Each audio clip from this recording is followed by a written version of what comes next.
If the Big Bang Theory is true, then I would like to know what exploded and where did it come from and where did the energy come from and where did the space come from for the matter to expand into, and where did the organization come from and where did the information come from. There's a whole host of questions that are a whole lot harder for you to answer than in the beginning God. Where's information come from? This universe is not just random molecules circulating around. I mean, it carries information. Just like a book is so much more than ink on a paper. It carries information. And the DNA is more than just chemicals. It's information. So the evolutionist never answers the question, where did this information come from? Where did the energy come from? Where did the matter itself come from? And you gripe about my belief. I believe by faith in the beginning God. I know, I admit I don't understand that. But you believe hundreds of things by faith. You don't even understand that you're believing by faith. You think matter is either eternal or can create itself. What's the two choices? How did matter get here? The world is here. Where did the matter come from? Did it just happen by itself, or is it all just imaginary? We're not really here at all.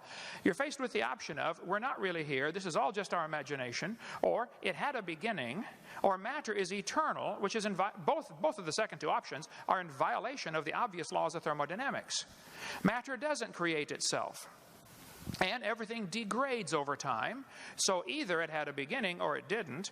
If it had a beginning, then what was before the beginning? I mean, there's so many thousands of things you take by faith. I say in the beginning God, and you say, well, this matter somehow either was always here or created itself. And then this matter somehow became alive. And then this first living thing learned how to reproduce. And then it learned how to make something other than its kind. I mean, even though nobody's ever seen that, nobody's ever seen a dog produce a non-dog. Or you mentioned about, the fact that a wolf and a fox and a dog coming from a common ancestor off Noah's Ark in only 4,400 years. For heaven's sake, you believe they came from a rock. I mean, come on. I don't think my theory is that silly at all. So, if my answer to your question is still the same, I believe in the beginning God. I do take that by faith. Here's the major difference that I don't think you're going to understand. I admit mine is a religion. They do not admit theirs is a religion. They want you to think what they believe is science, and all of you should pay for their religion to be taught in this university.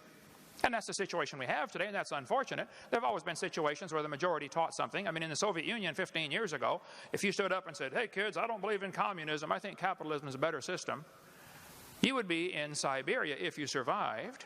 And here in Emory University, if you stood up in your classroom and said, I don't believe this evolution theory is true, I think it's pretty obvious there must have been a designer to this system, you would be in intellectual Siberia. You would lose your job. It has happened to hundreds of teachers, just simply for standing up and say, look, I think the evidence is here, folks. There must have been a designer. If I asked you to explain how computers came to be, but you cannot use man as your answer, I only want a purely naturalistic explanation for the origin of computers. Purely naturalistic. The answer has to lie within the computer. How did these molecules get together? How did this data get together? How did these plastic molecules come together and the different silicone chips? How did it happen? Your answer has to lie in the computer. I've already eliminated the only obvious answer to the problem at the beginning by my definition. They're trying to eliminate the only logical answer to the question by their definition of science. They want to define science as things that we can observe and test and demonstrate the natural world. Okay, well then that eliminates both evolution and creation. Both are unobserved. We don't see anything change. We don't see anything created from nothing. Here's the problem. Both creation and evolution are religious. I admit mine's a religion. They don't admit theirs is a religion. And all of us are paying for their religion to be taught in the school system. And I, for one, resent that. So my answer is still the same. God did it.